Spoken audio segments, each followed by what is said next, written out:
On a constaté que vous aviez une certaine appétence pour les passeports. Mais bon, après tout, chacun a ses marottes. Mais ce qui est quand même un peu étrange, c'est que s'agissant du passeport diplomatique dont vous avez demandé le renouvellement, premièrement, vous avez demandé ce renouvellement au moment où, après une sanction qui vous a été infligée, qui a été donc terminée, vous avez été déchargé de la mission de l'organisation des voyages du président de la République. Donc, il peut sembler étrange que vous demandiez un passeport diplomatique au moment où vous n'avez plus la mission qui justifierait l'attribution ou le renouvellement du passeport diplomatique.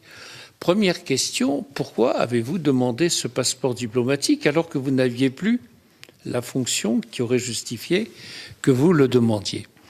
Deuxièmement, vous n'êtes pas passé par le service du protocole de l'Élysée. Pourquoi? Puisque c'est la voie normale. Vous avez obtenu ce passeport, ce renouvellement très rapidement auprès du ministère des Affaires étrangères, qui en a d'ailleurs informé, M. Le Drian nous l'a dit, le service du protocole de l'Élysée, qui après, d'après nos informations, n'a pas réagi d'aucune sorte, d'après nos informations. Donc je vous pose ces questions. Pourquoi avez-vous demandé le renouvellement à cette époque-là? Pourquoi? Et pourquoi n'êtes-vous pas passé par le service du protocole?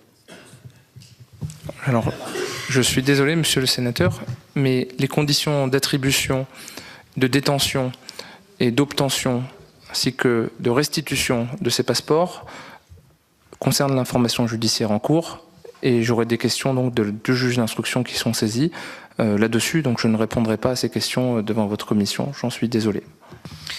Monsieur Benalla, vous êtes obligé de répondre à ces questions devant notre commission. Elles concernent le fonctionnement de l'État et non pas des fautes que vous auriez pu commettre, et elles ne sont donc pas reliées à cette information judiciaire, sauf à en avoir une compréhension particulièrement extensive. Je vous précise d'ailleurs, mais je l'ai déjà dit plusieurs fois, que nos missions sont complémentaires. Nous pouvons nous intéresser aux mêmes faits, mais pas pour le même objet. La justice peut s'intéresser à l'utilisation que vous faites d'un passeport diplomatique s'il y a une infraction dans cette utilisation par vous-même. Nous ne nous intéressons pas du tout à ça. En revanche, il est très important pour nous d'assumer notre mission constitutionnelle sans en rien limiter les capacités d'action de la justice. Nos missions sont complémentaires et pas concurrentes. Sur ce qui concerne les procédures administratives qui ont eu lieu, nous voulons savoir comment cette attribution a eu lieu. Elle n'est pas poursuivie en tant que telle, comme une infraction. Non, pas l'attribution de ce passeport diplomatique. Alors que la justice vous pose des questions là-dessus, nous sommes tout à fait d'accord pour qu'elle le fasse. Mais nous vous posons aussi des questions là-dessus et vous êtes obligé d'y répondre. J'ai bien entendu votre propos, monsieur le président Sior, mais je suis désolé. Monsieur le président Barre, excusez-moi.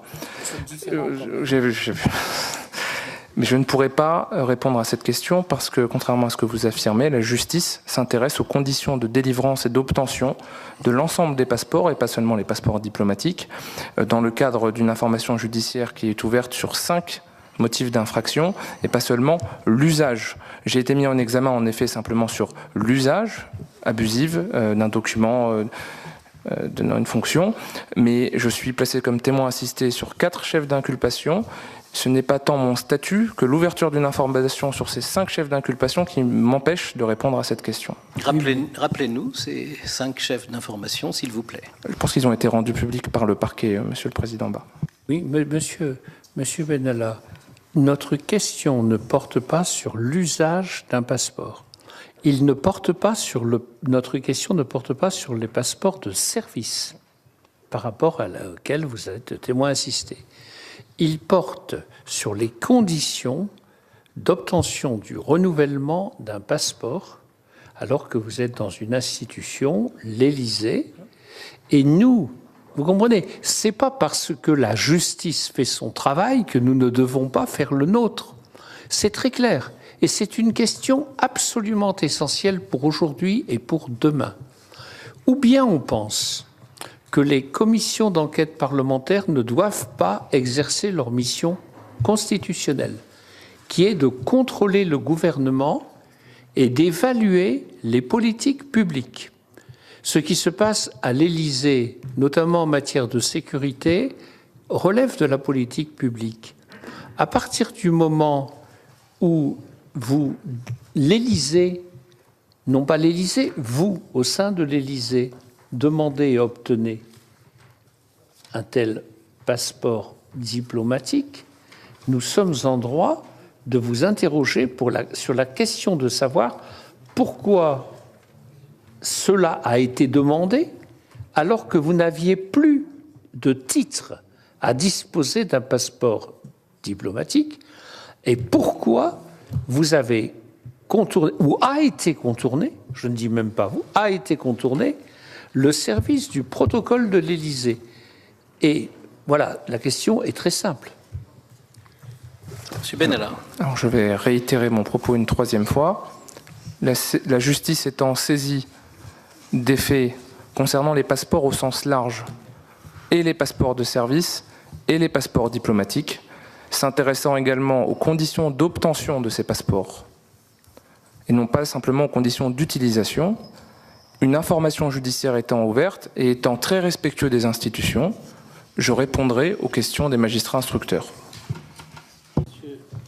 Monsieur Benalla, permettez-moi de vous dire que ça n'est pas être très respectueux des institutions que de refuser de répondre aux questions qui vous sont posées par une commission d'enquête parlementaire.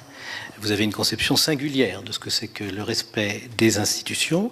Je dois vous dire que le respect des institutions, c'est aussi savoir que l'autorité judiciaire n'a pas le droit de porter d'appréciation sur une décision administrative. Et par conséquent, c'est bien à nous de le faire.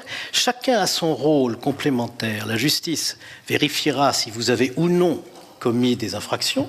À ce titre, elle peut tout à fait chercher des informations dans tel ou tel domaine de l'action administrative, mais elle ne peut porter d'appréciation sur la régularité d'une décision administrative, ce qui est une évidence pour tout le monde, et vous qui avez fait des études de droit, vous devriez le savoir aussi. Je vois votre obstination à ne pas répondre aux questions de la commission d'enquête, et je n'en comprends pas la raison. Je tenais à vous le dire, et je rends la parole à Monsieur Sueur. Juste, Monsieur Bas, pour... Monsieur Benalla, si vous voulez. Je n'ai absolument rien à cacher quant à l'obtention et l'utilisation de ces passeports. Et j'en serai aujourd'hui le premier ravi de pouvoir vous expliquer comment j'ai pu les obtenir et comment ils m'ont été délivrés et comment je les ai utilisés. Sauf que dès lors qu'il y a une suspicion que les conditions de délivrance ont donné lieu à une infraction pénale, on n'est plus dans un cadre administratif mais dans un cadre judiciaire. Et aujourd'hui, la justice s'intéresse à savoir comment j'ai obtenu ces passeports. Donc je vous réitère pour la 4e fois que je ne pourrai pas répondre à cette question, qui n'est pas une question d'ordre administratif mais d'ordre judiciaire. Monsieur Benalla, la justice